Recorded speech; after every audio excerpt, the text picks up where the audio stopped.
everybody, welcome back to the channel. It's been a minute, but we're working our way through more of the Blood and Plunder French commanders here.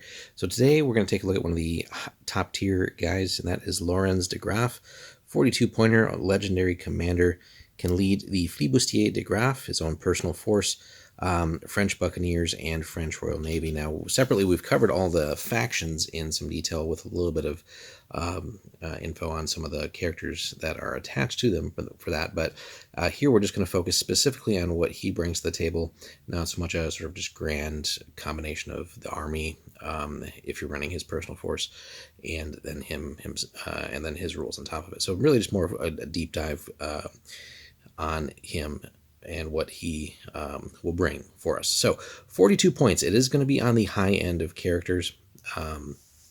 And I can't remember if he has actually gotten a reduction or not. Hit us up in the comments if he has. Just don't have that handy right now. But still think he's really up there with one of the highest point cost commanders. So you're definitely going to want to be playing somewhat larger games right now. If you're playing like a smaller, let's say like 150 point game, 100 point game, right, that's way too many points to invest in the character, but definitely will come into his own with the larger games. So one thing you should notice right off the bat, of course, is that superlative 20-inch command range. That is bonkers, right? That's 40 inches altogether, the real estate that we're occupying all around. So really can make his presence felt across the map. And then also the wonderful 3 command points. So love to see that combination. So huge command range, awesome 3 command points. Brace of pistols and standard melee weapons, so we're good to go on gear there. And it comes with a wonderful bunch of special rules for us as well. We get Sailing Master and Swordsman, which we haven't seen much of. We have seen a lot of Expert Broadside and very inspiring.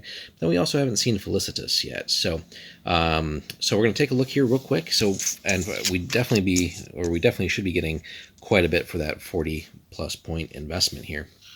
So as you can tell, too, from his army selection and then also some of these rules, right, definitely going to be, I think, a little bit more useful on water as opposed to land, but you can still give you a good bang for your buck as far as points investment on land.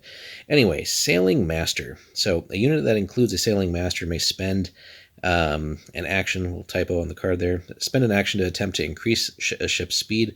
Roll a d10. On a 5-up, the ship may increase or decrease its speed by 1 inch the next time it moves only. This increase is allowed even if it would exceed the ship's top speed, and a critical hit is taken as a result. So being able to modify your ship's speed is pretty easy with this, right? And then basically when he activates, you get the chance to do that. So nice for whenever we need to make those adjustments throughout the game, whether we're needing to slow down or actually speed up to maybe catch up to somebody or just get into favorable position and outmaneuver people. So all in all, well worth it here. Now the downside is we have to take that critical hit. Not something that we always want to do, but also being able to exceed your ship's speed in some cases can be quite huge. So if we're already at top speed, getting to go that extra bit just to maybe get into that supreme position there. Maybe it's getting us around for like a raking shot.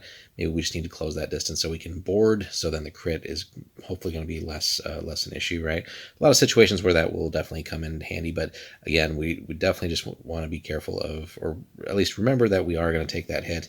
Not that we get into a habit of just kind of using this ability for less important circumstances. Now, Swordsman's a great one. Models that take fighting actions against this unit using standard melee weapons apply a +1 penalty to the fight test. So far, by and large, we've seen buffs to units as far as their fighting abilities, whether it's shooting, hand-to-hand, leadership, etc. But here, actually, this guy's giving us the enemies a debuff, which is pretty cool.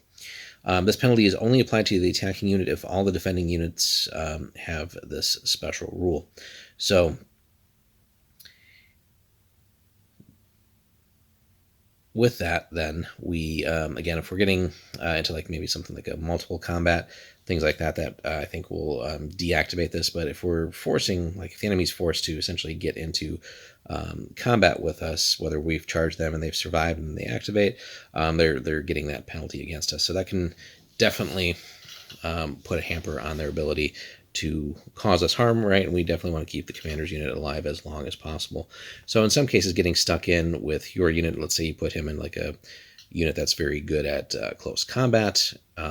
You've already softened up the enemy a little bit with some fatigue and stuff like that.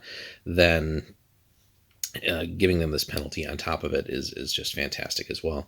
And hopefully they'll be also limited on the actions they can take. So just you can kind of stack benefits in both directions, right? More for you, but then also giving them this penalty is pretty cool. And again, we're not paying anything extra for that. That's just part of his deal here.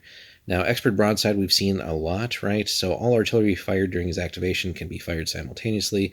Additionally, if a 1 is rolled for a critical hit or a lucky hit that is scored during a broadside, you can re-roll it. So basically just a little bit better than the expert broadside. We're firing everything together like with broadside, but here we're getting to re-roll the 1s for the crits or the luckies. So always nice.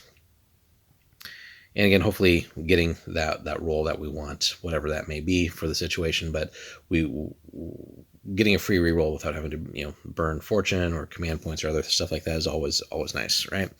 Very inspiring. We've seen that as well. And again, combo that with his insane command range, right? We're going to be doing very well with that. So all friendly units within command range of this commander may reroll any failed rally test results. So wonderful for just spreading that again across the battlefield. So whether we're just having a land battle and we need to just really spread our units apart a little bit, we got plenty of real estate. Same thing on the water. So yes, if we're on the same ship, we're gonna be okay on command range anyway, but maybe we're playing with multiple ships and they're kind of spread out a little bit. That helps too. And again, getting free rerolls is fantastic. So we're really getting a ton of value out of that massive points investment for him. Finally, Felicitas, so we haven't really seen that yet. If a force that includes this commander begins a turn with no fortune points, it immediately gains 1. So, why not? Awesome ability. So we don't want to be reckless, certainly, with our fortune points, right? We still want to use them on wise choices. But if we happen to burn through our supply and we start a turn with that, so ideally maybe by the mid game, hopefully we've had enough legit reasons to use fortune. Hey, we're gonna start a turn with that, and ideally we want to use it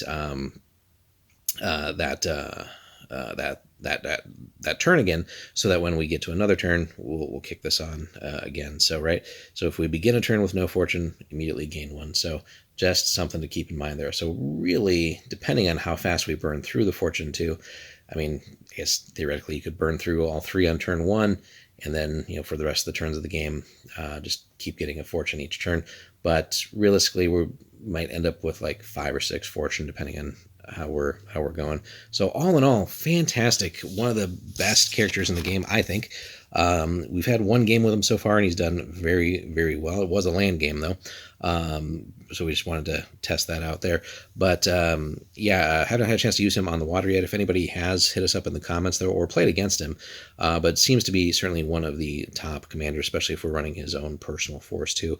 So again, we just really wanted to focus on his abilities, not necessarily in combination with his force here, just to show you again like why you should consider getting the model. Cool looking model anyway, but really one of the top tier French commanders just for all these abilities that we bring to the table. So be sure to hit us up in the comments, guys. Like, subscribe. We'll have more for you very soon as we keep working our way through the French. Thanks for watching.